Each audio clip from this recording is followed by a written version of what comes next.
Hello learners, welcome back to Navjatra study. आप देख रहे हो UGC NET paper 1 small concept series. आज है learners episode number 9, adult learner teaching aptitude के पार्ट से लर्नर्स।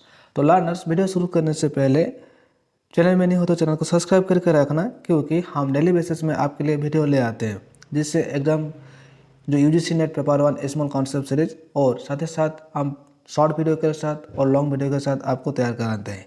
साथ ही साथ लेटेस्ट पीएचडी अपडेट के लिए चैनल को सब्सक्राइब करके रखना लर्नर्स। तो चलिए देर न करके शुरू करते हैं। देखो लर्नर्स, जो एडल्ट लर्नर होता है ना, उसका जो मीनिंग क्या होता है, देखो पहले हम लोग जानते हैं जो एडल्ट लर्नर होता है, adult learner is the stage between childhood और जो एडल्टहुड होता है। यहाँ पर क्या बोला, जो एडल्टहुड है ना और चाइल्डहुड, इसका बीच में जो लड़का था उसको हम लोग क्या कहते हैं, उसको एडोलसेंट लर्नर कहते हैं। इसका it generally cover age group of 12 year से 18 ईयर, यानी 12 से 18 ईयर तक एडोलसेंट लर्नर का एज होता है।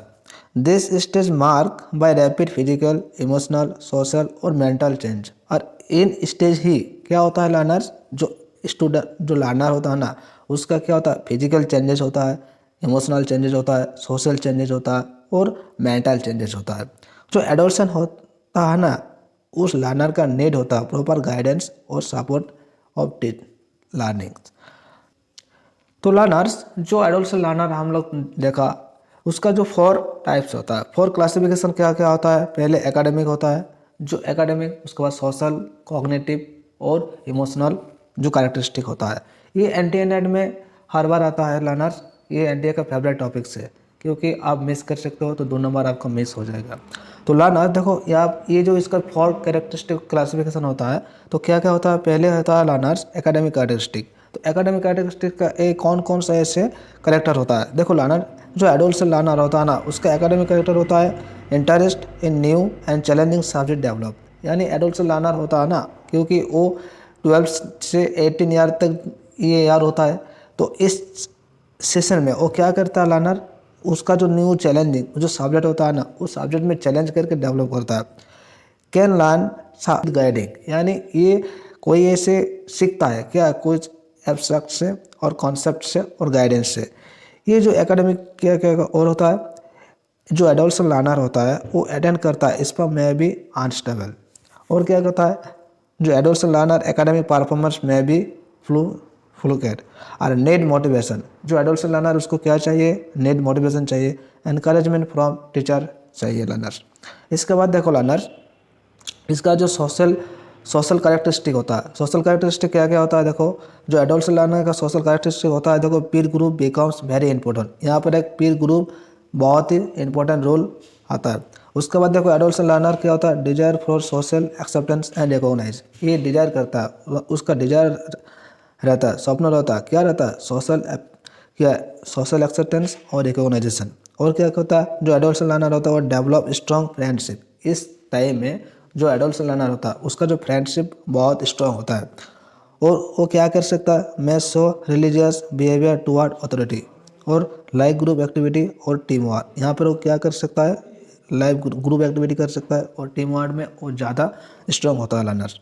इसके बाद देखो लर्नर्स, जो इमोशनल कैरेक्टरिस्टिक होता है, इमोशनल कैरेक्टरिस्टिक क्या होता है। देखो, adolescent learners emotional instability common होता है। और क्या होता है, फ्रीक्वेंटली मूड स्विंग। यहाँ पर क्या होता है, जो एडोलसेंट लर्नर का होता है ना, उसका फ्रीक्वेंटली मूड स्विंग होता है। हाईली सेंसिटिव और क्रिटिसिज्म होता है, वो बहुत सारा ऐसे क्रिटिसिज्म होता है। नंबर 5 एडोलसेंट लर्नर क्या होता है, strong need emotional support and security. और क्या होता है, सेल्फ स्टीम में राइज फॉल क्विकली। यहाँ पर क्या होता है, जो एडोलसेंट लर्नर, उसका जो इमोशनल क्या होता है, जो सेल्फ स्टीम होता है, वो क्विकली क्या होता है, राइज हो जाता है और फॉल भी हो जाता है। तो उसके बाद देखो, ये था इमोशनल कैरेक्टरिस्टिक किसका, जो एडोलसेंट लर्नर का होता है। इसके बाद देखो लर्नर, एडोलसेंट लर्नर का जो कॉग्निटिव कैरेक्टरिस्टिक क्या क्या होता है। देखो, एडोलसेंट लर्नर का कॉग्निटिव कैरेक्टर होता है, देखो यहाँ पर क्या करता है, डेवलप करता है क्या, लॉजिकल एंड एब्स्ट्रैक्ट थिंकिंग। यहाँ पर जो एडोलसेंट लर्नर होता है उसका क्या होता है, लॉजिकल होता है और एब्स्ट्रैक्ट थिंकिंग वहाँ पर डेवलप करता है, यानी उन्नत होता है।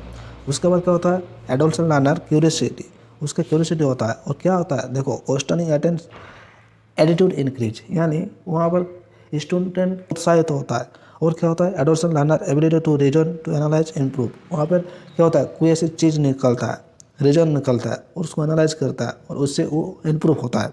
उसके बाद देखो लर्नर्स जो जो एडोलसेंट लर्नर है उसका क्या होता है interest in problem solving grow. यहाँ पर वहाँ पर एक इंटरेस्ट रहता है जिसकी प्रॉब्लम को सॉल्व करने के लिए। उसके बाद देखो बीइंग टू थिंक इंडिपेंडेंटली, यहाँ पर वो इंडिपेंडेंटली भावे थिंकिंग करता है। तो लर्नर्स ये होता है कॉग्निटिव कैरेक्टर। तो हम लोग कितना यहाँ पर क्या बोला, इसके बाद देखो जो जो एडुकेशन नीड्स ऑफ जो एडोलसेंट लर्नर, यहाँ पर क्या बोल रहा है जो एडोलसेंट लर्नर होता है उसका जो एडुकेशनल नीड क्या क्या होता है। देखो पहले सपोर्टिव एंड फ्रेंडली क्लासरूम जो एनवायरनमेंट चाहिए, यानी जो क्लासरूम एनवायरनमेंट है ना वो क्या होना चाहिए, सपोर्टिव होना चाहिए और फ्रेंडली होना चाहिए। यहाँ पर क्या जो एडोलसेंट लर्नर होता है। और क्या चाहिए एडुकेशन में, प्रॉपर गाइडेंस चाहिए एंड काउंसलिंग चाहिए। नंबर 3 क्या चाहिए, opportunity for discussion and interaction. यहाँ पर अपॉर्चुनिटी चाहिए किस लिए, डिस्कशन करने के लिए कोई ऐसी चीज़ और इंटरेक्शन करने के लिए। और क्या चाहिए, पॉजिटिव रीएनफोर्समेंट एंड मोटिवेशन भी चाहिए। Activity based and learner centric teaching यहाँ पर चाहिए, कहाँ एडोलसेंट लर्नर में।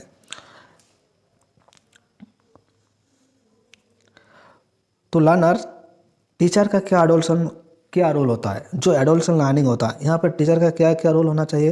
यहाँ पर देखो act as a guide for mentor and mentor, यहाँ पर टीचर का रोल होना चाहिए जो गाइड करता है और मेंटर होना चाहिए। और क्या होता है सो पैशन एंड एम्पैथी, जो स्टूडेंट है ना स्टूडेंट के साथ पैशन रहना चाहिए और एम्पैथी होना चाहिए। उसके बाद देखो एनकरेज पार्टिसिपेट एंड एक्सप्रेशन, यानी कोई ऐसे काम कर रहा है वहाँ पर एक टीचर को क्या करना चाहिए, स्टूडेंट को एनकरेज करना चाहिए और उसका एक्सप्रेशन करना चाहिए। और क्या जो अवॉइड हार्श क्रिटिसिज्म, यहाँ पर कोई ऐसे आपको अवॉइड करना चाहिए टीचर को, क्या हार्श जो क्रिटिसिज्म जिससे उसको क्रिटिसिज्म करना चाहिए स्टूडेंट को, वो नहीं करना चाहिए। उसके बाद देखो learner provide emotional and academic support होना चाहिए। मतलब क्या होता है टीचर को उसको स्टूडेंट को प्रोवाइड करना पड़ेगा क्या, जो इमोशनली और एकेडमिक सपोर्ट करना चाहिए। तो आई होप लर्नर्स ये कॉन्सेप्ट आपको समझ आया होगा। चैनल में नहीं हो तो चैनल का सब्सक्राइब करके रखना, क्योंकि हम डेली बेसिस में ऐसे ही आपके लिए प्रिपरेशन करेंगे नेट यूजीसी नेट शॉर्ट्स और लॉन्ग वीडियो के साथ ही साथ आपको पीईटी इन्फॉर्मेशन की जानकारी भी इस चैनल में आपको देंगे। तो लर्नर्स वीडियो पसंद आया तो वीडियो को लाइक करो, कमेंट करो और चैनल को सब्सक्राइब करो। मिलते हैं कोई दूसरे वीडियो में लर्नर्स।